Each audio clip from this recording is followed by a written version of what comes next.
This is not the South, this is not the Midwest. This is the true West. The West of cowboys and of westerns, a landscape that America shares with nowhere else on Earth.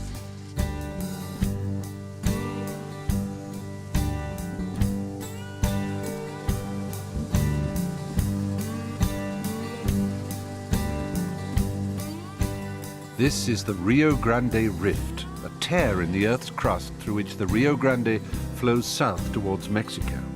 The river has an iconic place in the American imagination. It marks much of the southern border, of course, but also the beginning of a new frontier west of the Rockies, a frontier that rolled ever westward as the pioneers, gold diggers, oilmen and homesteaders transformed in a matter of decades the lawless Wild West of legend into the most affluent and vibrant place on the planet.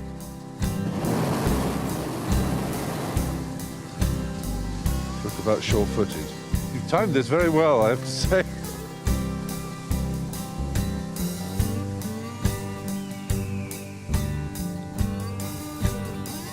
From here in the foothills of the Rockies in northern New Mexico, I will drop into the spectacular deserts and canyons of Arizona, Utah and Nevada before crossing the Sierra Nevada mountains, finally to reach the Pacific Ocean at San Francisco, California.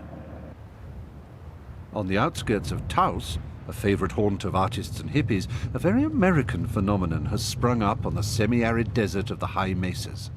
The Earthships have landed and put down their rather untidy roots. Born of the counterculture movement of the 60s and 70s, these eco-friendly dwellings are still in the forefront of sustainable housing, not least due to the inspiration and dedication of founder Mike Reynolds. Yeah, we launched about 38 years ago into this realm and just kept going deeper because we kind of got our eyes opened by early media talking about clear-cutting timber and early oil shortage, talking about energy, and we just kind of moved in this direction. And then, of course, more timber issues, more energy issues, more water issues, more pollution issues, more garbage issues, more housing issues. So we just kept going. We saw we were on a path that could lead to our own safety in the future. Goodness me, the scale of it's so surprising. Yeah, this one's a little larger scale than a typical home because we're trying to demonstrate a large portion of the square footage for food production. Including herbs, I see. Yeah, herbs and fruits and grapes. There's actually grapes starting over here, bananas, vegetables. Pretty much the idea is a family of 4 could live here with no utility bill whatsoever, be totally comfortable, have plenty of water and plenty of food. You've got lots of bottles everywhere into the cement or into the adobe, is it? Both, cement and adobe. The wall outside is bottles laid in mud, which you could totally do in Africa without any cement whatsoever. As are the cans. Yeah, and it just dries and it becomes a bottle and mud wall. And which is both beautiful and, of course, somehow rather a good symbolic reminder of all the detritus that we tend to leave behind and not do anything with. And you say you use photovoltaic, i.e. solar panels, is it? Solar panels, they're pretty common, but the reason they're not used that much is because most housing requires a tremendous amount of power for heating, cooling, and pumps and all kinds of things like that, whereas these homes do most of everything for themselves. So what little bit of power we need is easy to achieve with solar photovoltaic cells. And you've got all the normal kitchen things, the lights and coffee machine and cooker and so on. And yeah, and flat screen TV and computers. In other words, you don't have to do without anything to live completely independent of all fossil fuel utilities. That is amazing. How is it done through there, the electricity? Well, this back hallway is kind of a buffer zone between the living spaces and the exterior walls, and it does show how the walls are built in this home. They're earth ram tires. You could drive a pickup truck into that and, go through the windshield yourself. And there actually is the water organizing system with the pumps and filters, so that you have conventional household hot and cold running water. And do you recycle water after? And yes, we do. We have a limited amount of water in this arid climate, so we take the water from the cisterns, run it through our filters, take a shower in it, Yeah. then it runs into these planters that are called botanical cells. But the plants actually filter the grey water, as they call it. They is it? filter the gray water and actually clean it up. So we flush the toilet with water you took a shower in yesterday. But it's clean. It's not drinkable, but it's clean enough that you can't tell it.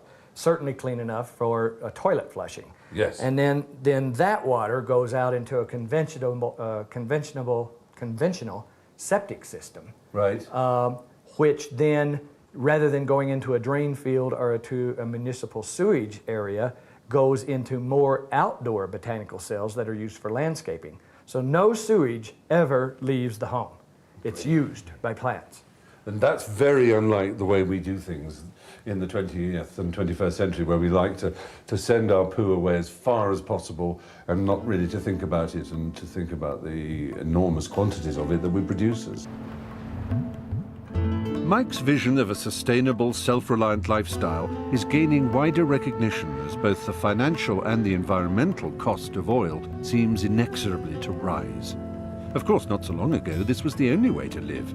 Indeed, for hundreds of years before Europeans invaded these lands, the local Indian population had adapted to this harsh environment by banding together in adobe or mud wall villages, pueblos in Spanish, and hence their name, the Pueblo Indians. New Mexico has one of the highest percentages of Native Americans of any state. I'm in Santa Fe, which was America's very first capital city when it was founded in 1610 by the Spanish and given the splendid name La Villa de la Santa Fe de San Francisco de Asís. Today it is the state capital of New Mexico, but it's justifiably proud of its Pueblo Indian and Spanish heritage.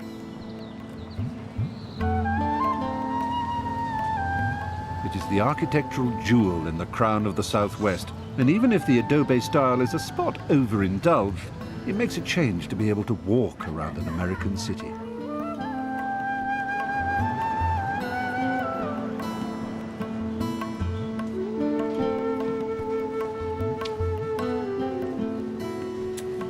Well, this is just another old Santa Fe courtyard stuffed with colourful knickknacks for the tourist trade, you might think, but actually, this was once the most secret address in the world. It was simply a post office box, 1663, and it was the only conduit to a rather special place in the mountains.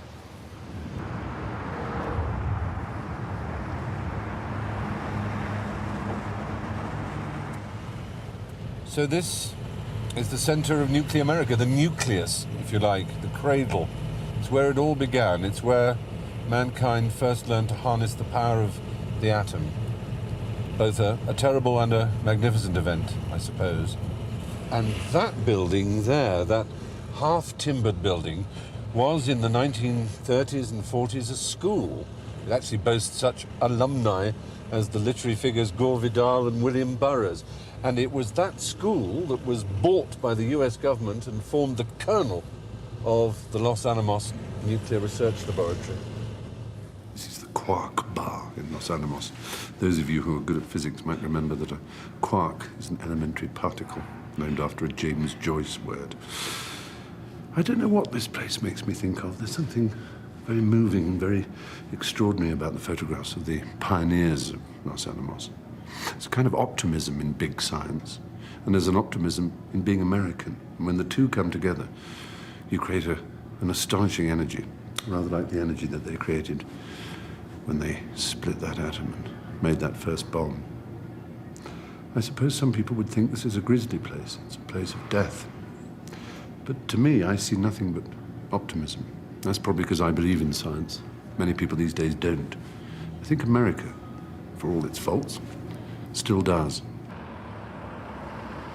Los Alamos still looks after America's nuclear arsenal, but with its $2.5 billion budget and its massive supercomputers, it's at the cutting edge in practically every area of research. Terry Wallace is Director of Science at the lab. Oh, that's the most beautiful thing I've ever seen. I can't begin to guess what it does. Terry, what? So what we're really having is a very fancy electron microscope. So we're allowed to be able to look at materials, or prepare the materials and look at them on a submicroscopic level, and at the same time be able to probe it with ions so we can get the chemistry, the dynamics, the materials. And it's everything from organic matter to wafers of this, that, and the other, is it? The work that's going on in this particular one right now really is concentrated on films in which we can push individual atoms around on the film. And the idea would be able to build atom-based circuits so you could have a quantum computer. So this is actually Los Alamos National Laboratory. They're taking individual hydrogen atoms and moving them. And so those are hydrogen atoms. You are that are actually corralling Right. a hydrogen atom, pushing it into... Yes. We grab those with probe tweezers and we can spell out lanol. So you have all this power of quantum mathematics behind you and this extraordinary supercomputer. Are there other areas that you're developing? A substantial effort in what we call living machines. Right. So can we make materials which self-reproduce? Now, the idea there that we're working on right now, and the research is not focused on making living systems, but systems which are self-aware. And so the example I would use is, if we could, instead of having just normal concrete on a bridge, we could have this self-aware material on the outside, it could heal its own cracks with stress, and time comes along. And so I think this is a very realizable dream. Our laboratory is here for one reason, and that's national security science. But to be able to get to do national security science, you have to be at the frontiers of science. And since so much good work is done here, it's attacked about 3.5 million times a day from all the different ways to try to, either probe our information. Hackers try and get in. But they're mainly state-sponsored hackers. And so... really? And so countries which we won't name, but let's say they rhyme with China and Bussia, actually have people constantly, as it were, hammering at your digital gates, trying to get in. Exactly. Oh my goodness. And so I dare say Britain does too. When the theory and then the practice of the power of the atom was proved, it was the most momentous moment in science's history, really. Is there anything in science now which will yield equivalent astonishment, do you think, in the future? The real answer, we don't understand dark energy. Right. So our solar system is filled with dark matter, and we see the interaction with dark energy. And because energy and matter are, in some sense, consubstantial because of Einstein. Exactly. Yeah. And so potentially, the concept of what we could get from dark energy or the conversion with dark matter could dwarf anything that we see within our particular system of the light matter or what we see. Leaving the boffins at Los Alamos to ponder the conundrum of dark matter and dark energy, I head for the light, possibly the best light to be found in the entire country.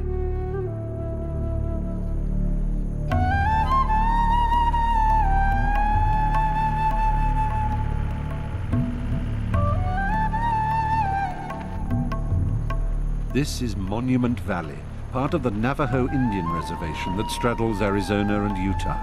I'm meeting up with Jameson, a Navajo whose family have lived here from long before the coming of the Europeans. In 1938, John Ford shot his first Western here, Stagecoach, which was also John Wayne's first Western, I think. And then he did 9 more movies here. Have you ever seen any of those movies? Yeah, I did, yeah. Yeah, it's all because of Mr. Goulding. Yeah, now Mr. Goulding was a trader? Yeah.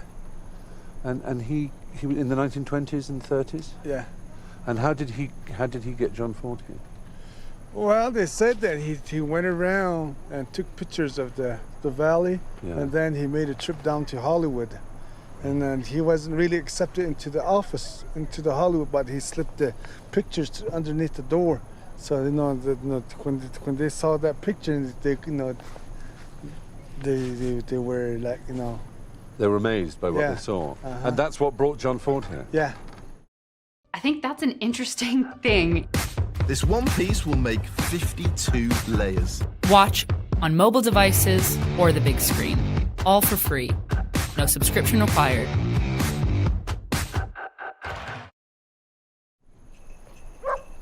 In the hogan, the traditional home, Jameson's sister Sally has something to show me. What we do is, we want to make a basket. If we don't have material, we had to go out to Colorado or in Utah, but it's still 300-400 miles. Really? This is where these trees grow? Yeah, they have it. So you have to look for something long, like this one. Right. And it's going to be bendy. Yeah. Yeah, so are they quite young? Yeah, they're still... They're shoots? Yeah. And what's the name of the plant? This is called sumac. Sumac. Right. And then what we do is split them these 3 parts like this. It's a lot of work just to do this. But you have to know how to do that. If you don't, you just break them. Yeah. Oh, that's beautiful. Ah, it's like the pith, yeah. See, one shoot becomes 6 different 3. parts. 3, but each one has the pith taken out and you discard it. So it's flat on one side, isn't it? Where you've pulled out the pith. And then this is the one that we have to put it up and let it dry. And it takes a couple of days to dry. So what we do is we take off the brown top. So this is the one that we use to weave with. This is the one that we colored them. So this is what it is right there. Oh, yes, and white and black. So those 4 colours are the ones you use. And then we start off with sumac, Yeah. like this one here. Oh, so you leave one which you don't peel, you don't divide, and that that's becomes... the rods, yeah. And you coil it up. And then when you're weaving, this one has to be moist. And then what I do is, and I have to make a hole in here. Right. Will you let me have a try? Sure. I might well Okay. screw up, but you don't ever stab that finger by mistake, do you? Yeah, my hand's always right here, so Oh, right, you keep it out of the way. Okay, put that on my that lap. way Yeah. it won't slip Oh, around. law. Here we... Blindfold him. Okay, so the hole goes here, Yeah, yeah? don't poke your knees. Oh, no, I'm going to go through. Oops. Oh, it's gone through. Yeah, phew. And that's going to go... I hope the hole's big enough. Through this... Oops. Now pull in the I've back. got the other side there and pull. Yeah. Oh, I've made my first loop. Is it an important source of income, this for you? Yeah. It is, your major source. And the tourists, how much do you charge? I mean, because they seem very good value to me. Like if it's like a 20-inch, I sometimes sell it for like 3,000, 6,000, Yeah. 7,000.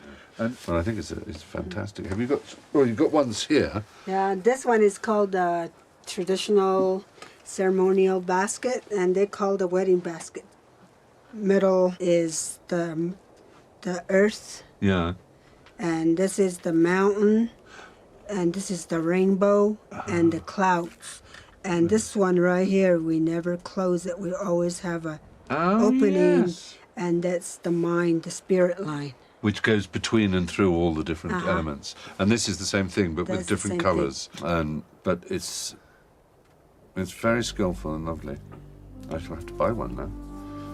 I may not buy one of your $3,000 ones, though.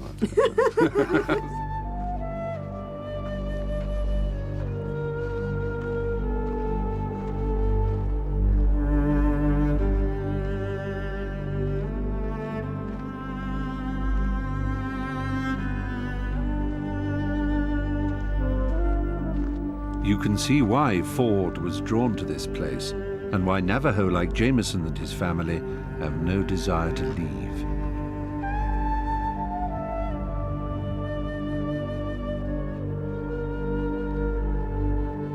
If ever there was a place where humans can feel connected to some sense of the spirit world, this is it.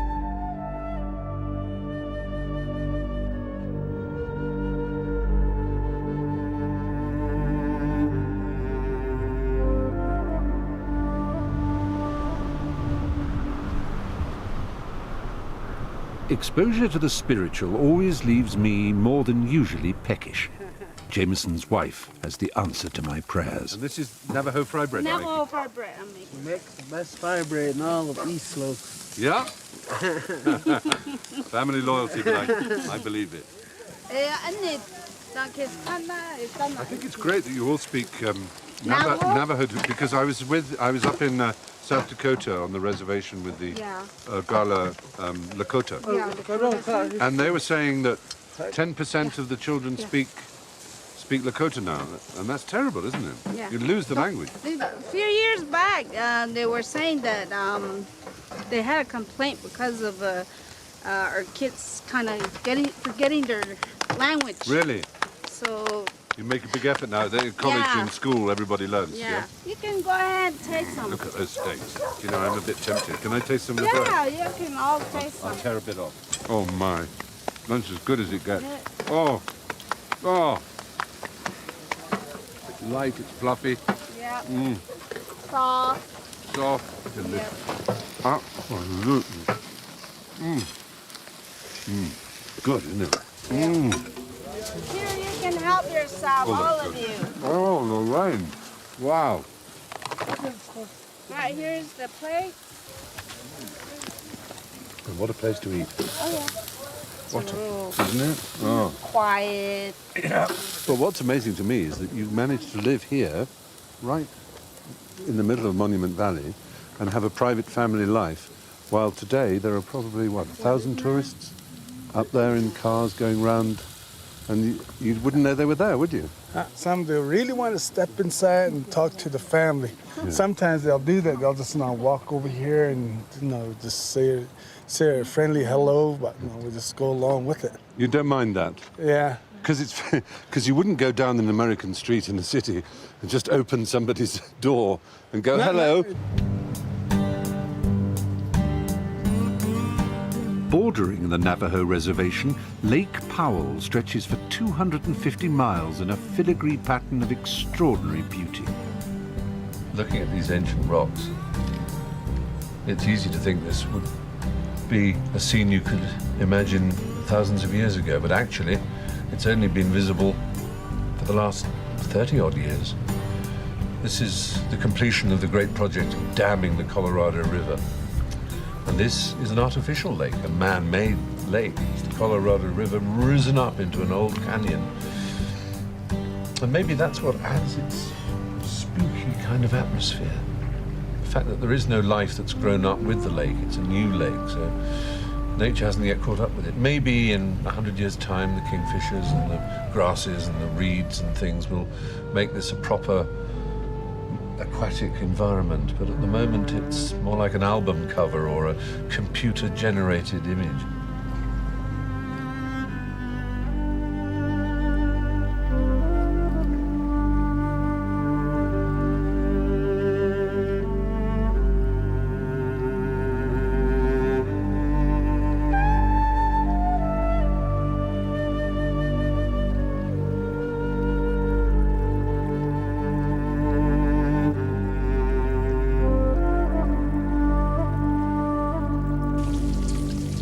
Going to be conceivably eggy. Fucking hell. The one word in the American phrase, as you know, probably is over easy. And over easy is when you flip it over and just barely cook it just to get the, the runny bits off the top cooked. The problem with that is the word easy. How do I get that over? It's like, oh, come on. No, it's broken. Well, it's not exactly broken, but half the white's sheared off it, and if I flip that over, I guarantee it's going to burst in a...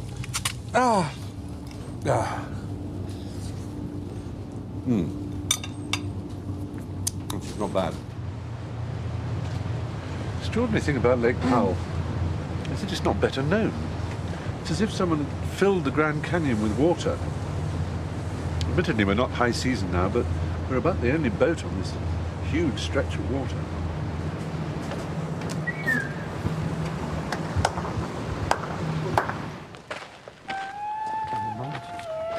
That's, what do you call that? That's Navajo Mountain. Navajo Mountain, that's very particular to your people. That's another one of our sacred mountains. Right. And of course the Rainbow Bridge is sacred. Rob Bighorse, my Navajo captain, wants to show me something very special to his people. The largest natural bridge in the world. Greek goddess of the rainbow was called Iris, which is why we call the eye, the iris, because it's like a rainbow. All the spectrum is there, the colours, if you look at it.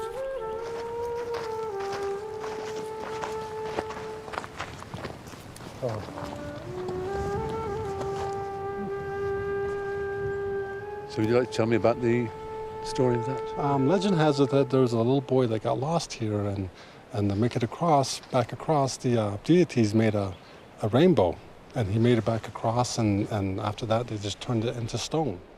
And since then, it's been sacred to the Navajo. It's been sacred to the Navajos, yes. And how is that sacred nature shown? By never... I never go over it or underneath it. Right. Yes. I read somewhere that actually you could fit the Statue of Liberty under there. Yes, you can. Western science has its own explanation. And Yes. what is that? Is that it's called by wind or water? Or It's by water. water. So at one point the river, they say, was high enough to have carved this out through the rock? Yes, it just carved right through it, and there you have it. Absolutely staggering.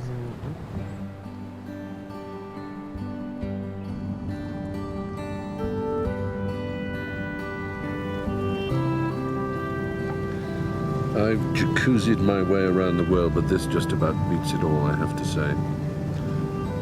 You know, there are 1,900 miles of shoreline on this man-made lake. It's quite extraordinary.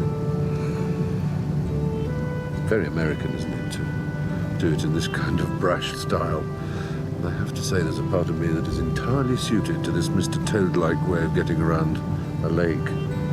Others would pull on paddles and oars, but not I. Leaving the otherworldly landscape and my gloriously gargantuan houseboat, I realized just how much Americans are used to supersizes in everything. The distances out west are just vast. So it's with relish that I'm going to hitch a ride the 400 miles south to Tucson, Arizona, in another supersized form of American transport, the Boeing B-17 Flying Fortress.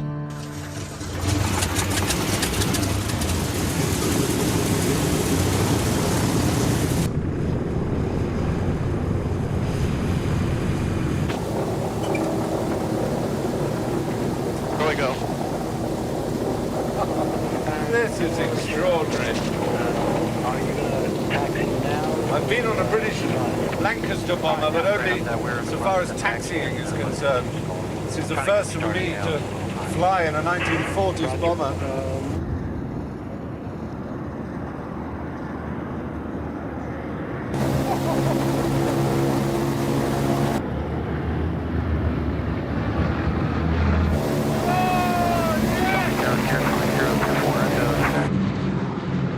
The cloudless skies of the West make it the perfect place for flying, and the United States Air Force has bases dotted all about.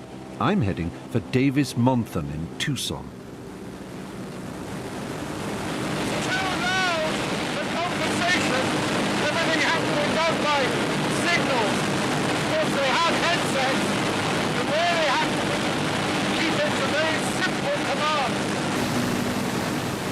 You know, the bomber crews had a really tough life. There was nothing glamorous or romantic about being a member of a bomber crew.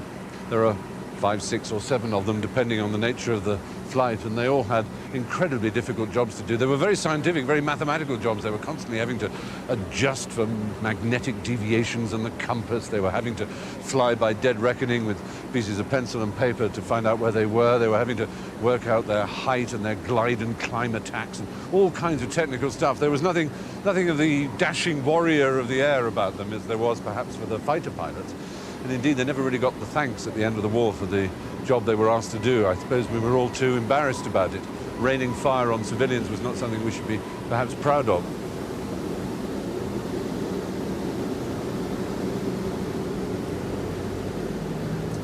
As you might imagine, there are quite a few Air Force bases throughout the West.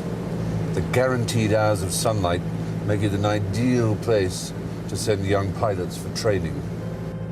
But there are other functions too. And this Air Force Base is very special indeed.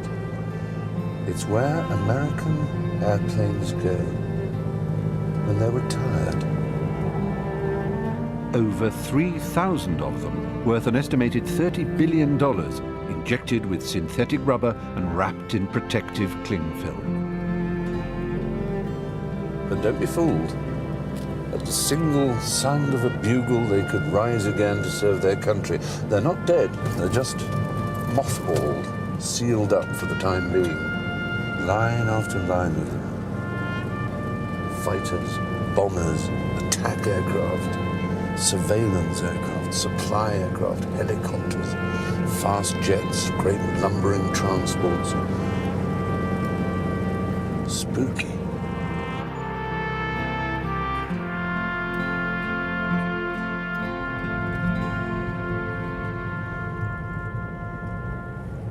When I was a child, I used to think these tall cactuses were the entire invention of cartoonists. I didn't really believe there could be such a thing.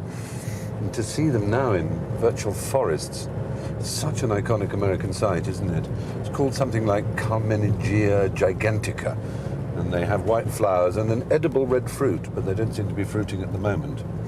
And they're very often rude, of course, because they've got 2 arms and other protuberances. If there was an Arizona that life, then Esther Ransom would be receiving rude cactuses every week. But they're noble. Some of them are up to 45 feet. Enormous they are. Some of these saguaro cacti are over 100 years old and were well into their middle age when the Tucson Film Studios started life here as an alternative base to Hollywood for shooting westerns. Since 1939, the backlot has been graced by everyone from Jimmy Stewart to the Duke, John Wayne himself. The studios are still used for filming, as well as being an attraction for us out-of-towners. It's a stagecoach you got there, mister. It is pretty fancy, isn't it? You don't see too many around these parts. Never seen one in my life. You should come to London. You see hundreds of them. Mind you, we don't see too many cowboys in London, so it's a fair exchange.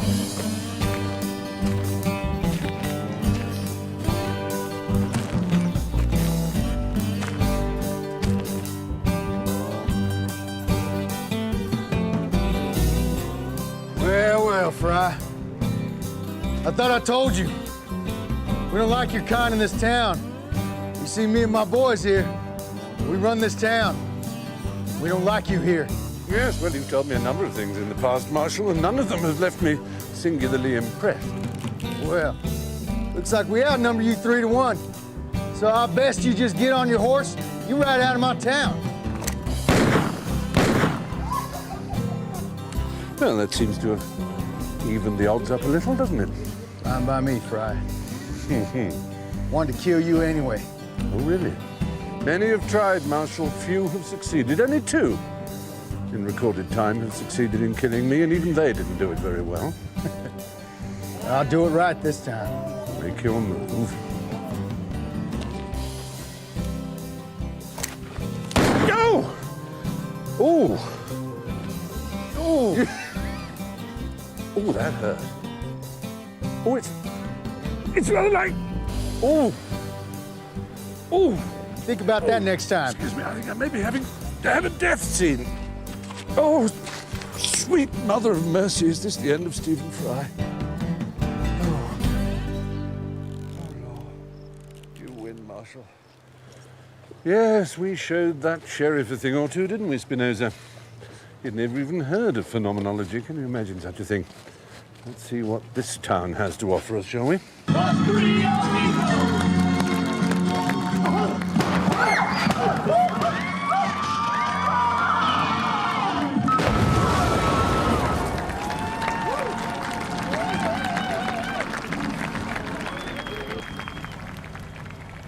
It's during my taxi for an eagle's eye view I travel the 350 miles north towards Las Vegas, Nevada, passing over that most famous stretch of the Colorado River, the Grand Canyon. At its westernmost end, the river is once again tamed, this time by the Hoover Dam, an extraordinary engineering feat born out of the great public works after the Depression. It's the dam that has created the water and light that powers the oasis of wealth, beauty, opulence and vulgarity that is Las Vegas today. Absolutely wonderful. Look at that. And of course you have the Rio and the Palms. Sin City, as Vegas was known in the days of Bugsy Malone and the Rat Pack, has evolved. Today, less than half its revenues come from gambling.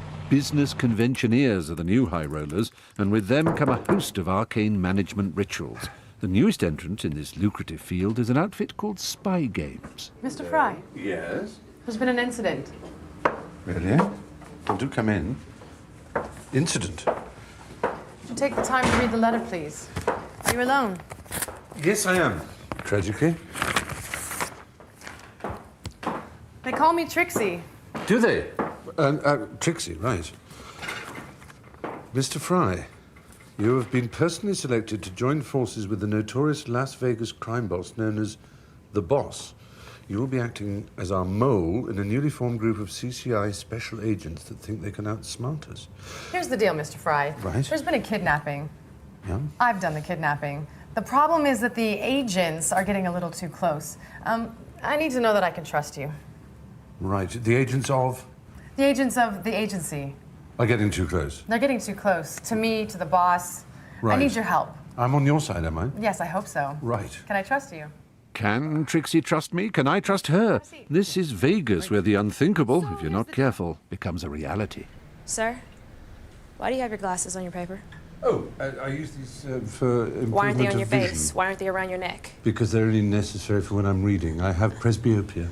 Are you being difficult? No, I think I'm Get up against the wall. Get up against the wall. Spread them. Are you laughing? Yes, because this is what I was looking forward to. Oh, God. All right, we have case 257, missing Michael.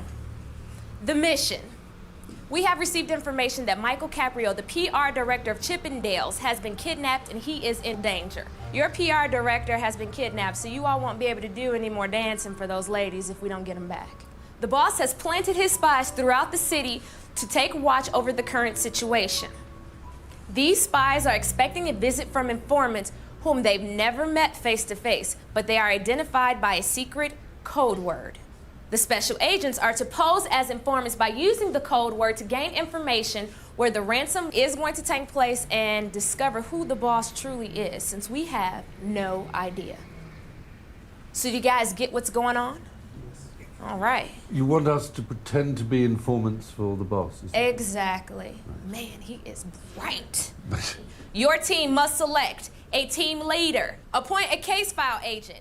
Spy games run corporate bonding and team leadership courses, all that management guff I've luckily been able to avoid in my life, that is, until now. Only this course seems rather more complicated than firing a paint gun at a portly middle management colleague called Dick. Predictive text? Are you on our team as well? Yes, I am on your team. I'm the only one who might look as if he isn't a Chippendale. Right. I'm tagging along today with some of the Chippendales, one of the big hits on the strip for the past 5 years. I don't know why they need this, but self-improvement is a fundamental American right, and they seem to take it pretty seriously. Yeah. Oh, gotta get the camera. We have to be meeting with them. I'm so sorry. I think we're off on the hunt to find informants who have been planted all over the city. And unless I've got it hopelessly wrong, my job is to sabotage the whole thing. Not quite sure how this helps team building. Maybe I'm a lesson in the limits of trust, or just a pawn in a game I don't understand.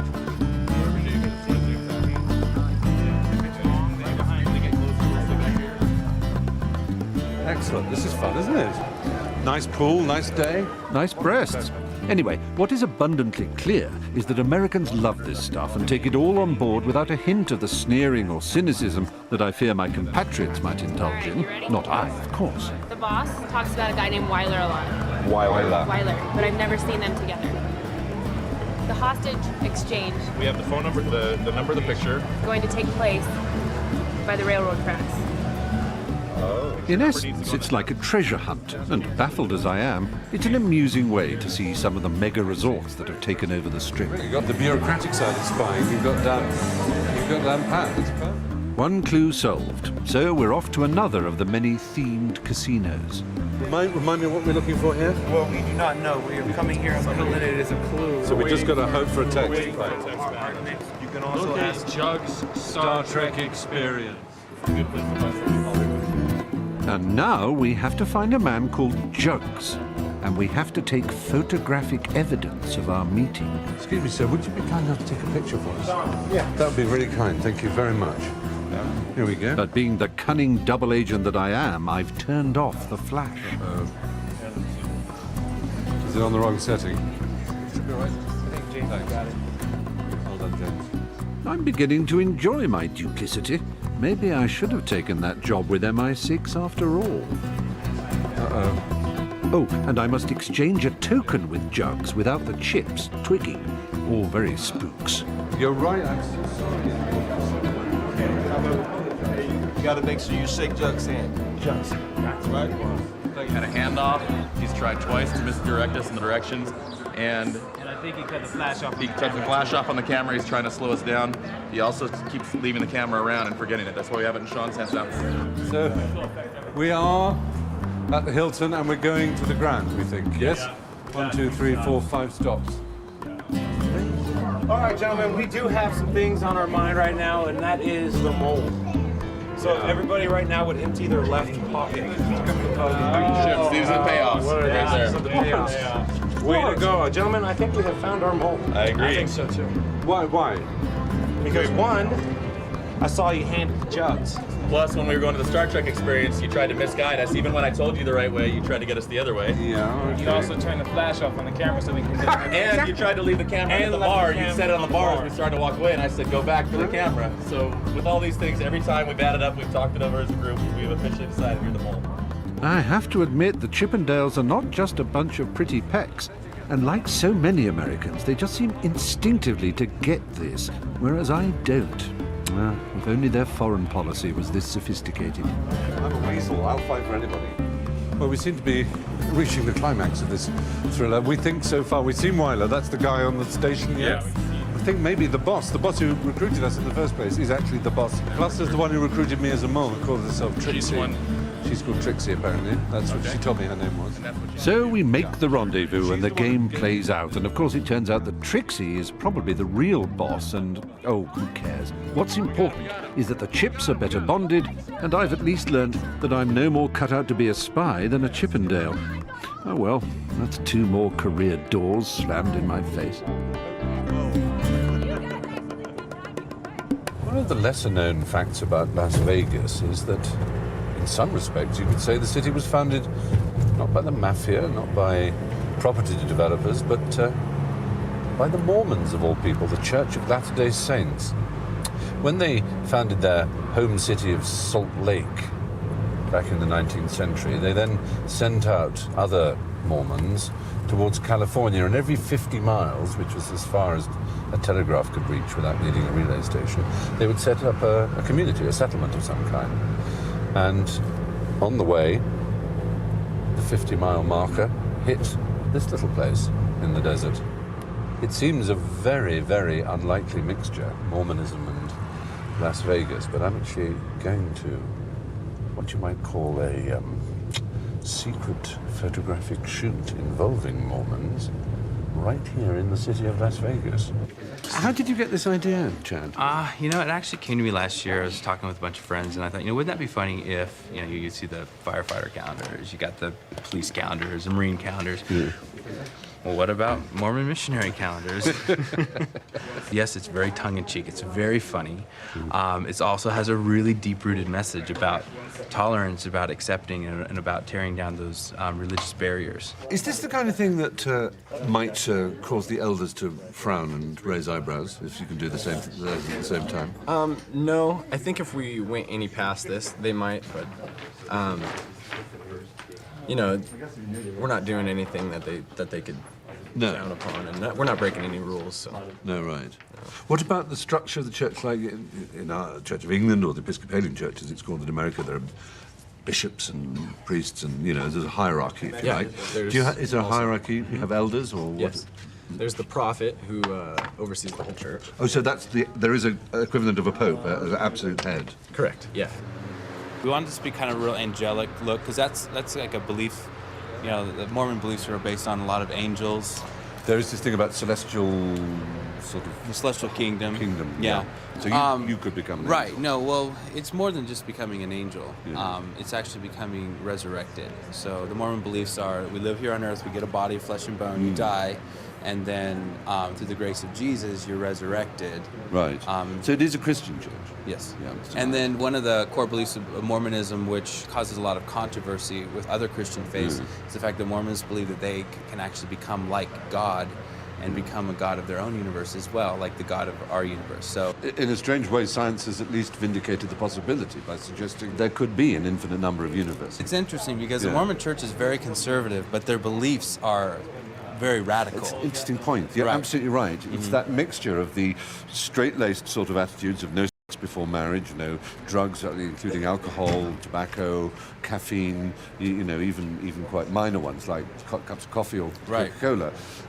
Yet, on the other hand, the most extravagant beliefs for the future and in the nature of celestial transcendence and angelic beings and beatific, seraphic and cherubic hosts. What language did you just talk? You lost me like about 20 words ago. Oh, I'm sorry about that. So do you think you'll have a career in the church, or will you have a... No. I don't have the personality for it. Really? Would you say that? What sort of personality do you need then? I think you need a little more strict personality, a little more not smiley. Do you think there's actually prejudice against Mormonism in America? I really do believe that Mormons are looked at as a second-rate citizen. I think some of the prejudices are just lack of education. Like as far as the gays and as far as the polygamists, they think that we believe certain things which we don't. Yeah. There's a moment when you have to mention it to someone. Right, and they're like, oh, and you may not see it on your face, but you feel it. You feel that, oh. Ooh, weird, or did people just go, oh, okay? Yeah, sometimes people ask me how many kids I have or how many wives I have. Really? Stuff like that. Yeah, so you just get used to that. I just laugh. Rolls off you, yeah.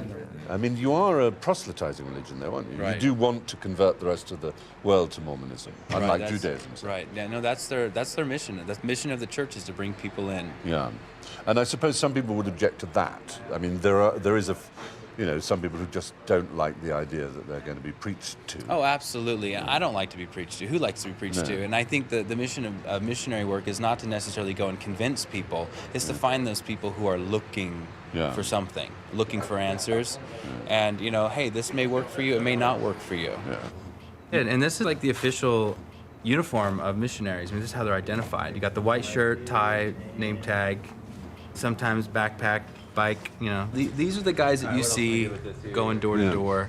And then the guys that we shoot, that's them for who they really are, to show that these guys are just regular guys, regular kids. I mean, they're young and they go out and they're 19. That's brilliant. That is very funny. That is hysterical. They said I was being boring, so really tried to spice it up. What scripture was that? Of course, there's more to Nevada than the new kid in the desert called Vegas. It's known as the Silver State for good reason. Gold and silver mining reached a peak here in Virginia City 150 years ago. 30,000 prospectors made this town one of the richest in America. And to help them spend their hard-earned scratchings from the motherlode came inevitably the gambling dens and the mines have all but shut down now, but like the casinos, are still booming, and only in Nevada they're entirely legal. Queen among them is the illustrious Mustang Ranch, run by its formidable madam, Susan Austin. Hello, yes, Hello, you I'm must be Stephen. I am indeed. Hello. Well, what a pleasure to meet you. It's a pleasure to meet you as well. Thank This you. is my first time in a brothel, I have to confess. I have a brothel virgin on my hands. What fun! You do. This is our parlor, and this is where the ladies do their lineups. It's also where we have all our achievements. Right. Is there an award industry for brothel? Oh, yes, there is. Brothel of the year? You shouldn't be surprised. Courtesan of the year. I was trying to create a British gentleman's club where the old hunters could sit around in front of the fireplace and discuss the animals they have hunted in Africa as well as the women they've conquered. It would raise a few eyebrows in the Garrick, which is the club I'm a member of in London, but yes, you've got comfortable chairs and dark wood. It's on fireplace. Its way. And you mentioned a lineup. Is that literally when a customer? What do you say, customer or John or? Well, I use the word client. Client. When a client comes in, we seat him right here, and then the ladies come out, one from each side of the room, one at a time, and they introduce themselves, and then they step back against the mirror. Hi, I'm Mandy. Mandy. Hi. Very nice to see you. Well, come and sit down. I'm just here for a chat, as it happens.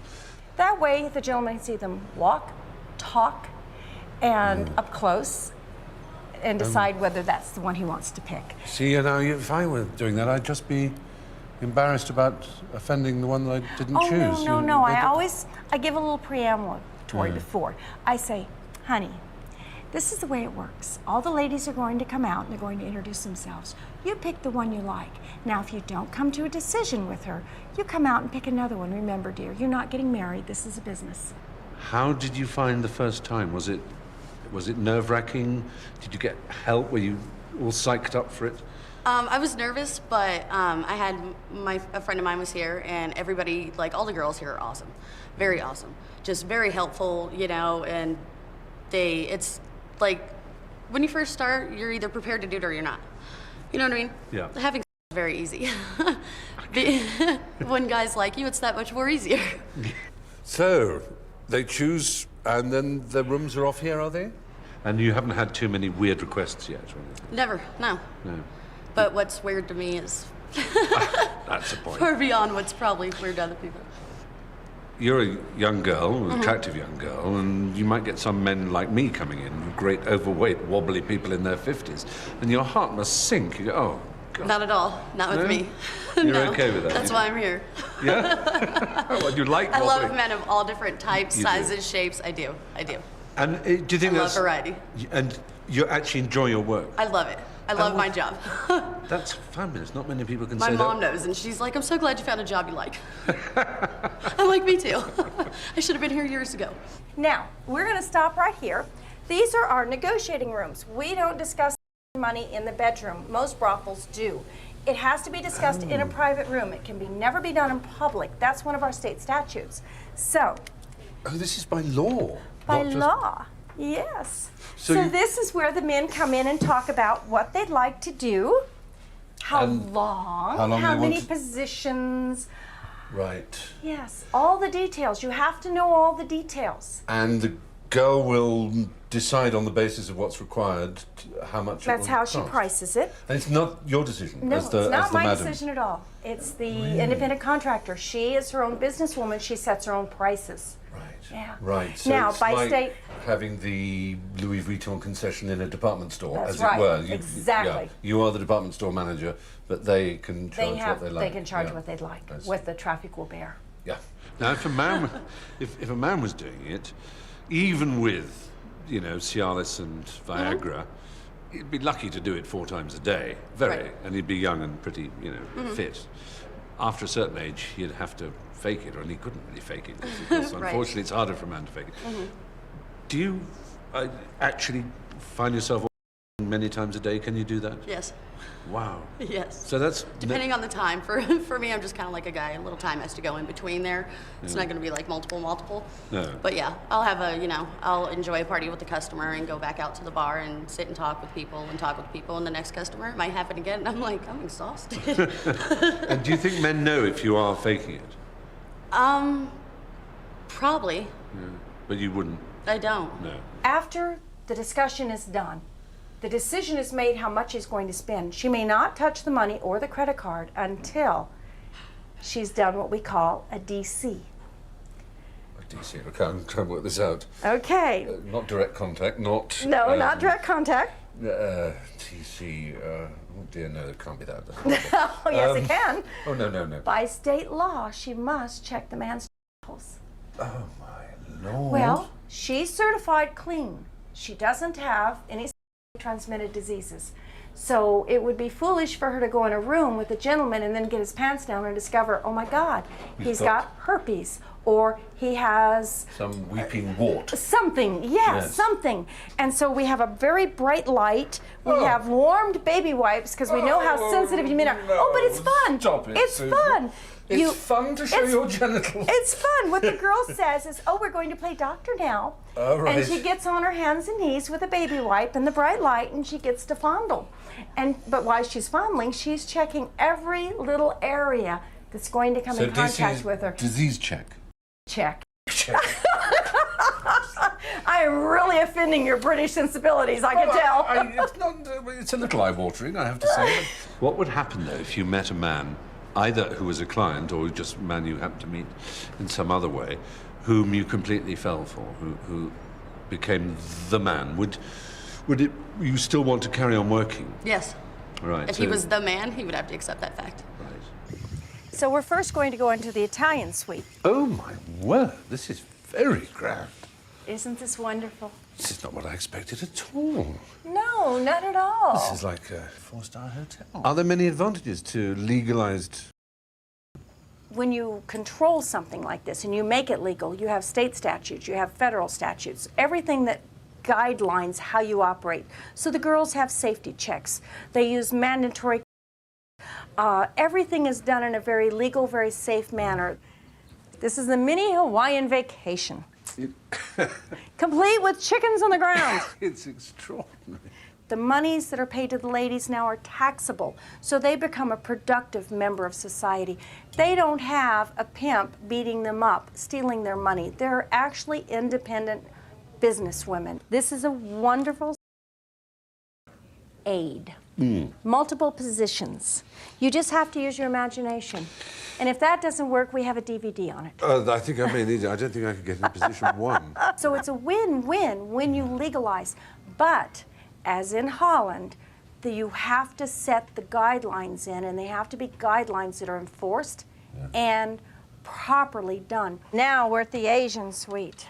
Asian suite. Now, Asian we expect. Oh, my goodness. Chinoiserie go-go. Look at that. Oh. It is the oldest profession in the world.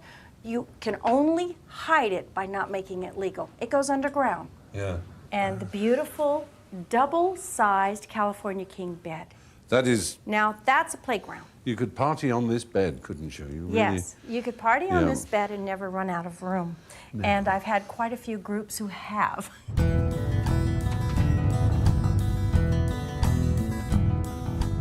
Leaving the lubricious delights of the Mustang forever behind me, I head for the mountains and the purifying alpine air of Lake Tahoe that straddles Nevada and California.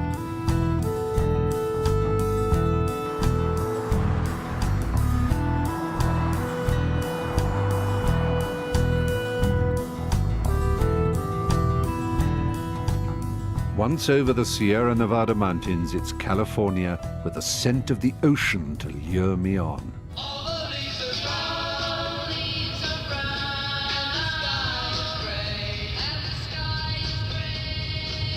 Unlike the pioneers and prospectors of old, I've had it pretty easy in my faithful cab, and I've now made it, as the anthem goes, from sea to shining sea.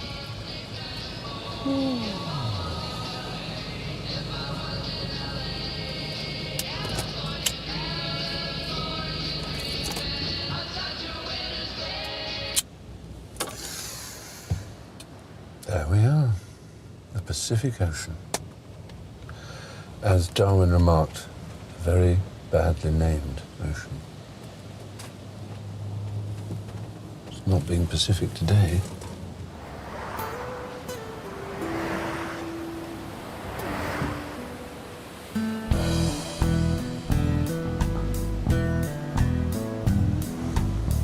It seems a long, long time ago and a lot of miles since I saw that first sunrise in Eastport, Maine, but the journey is still far from over.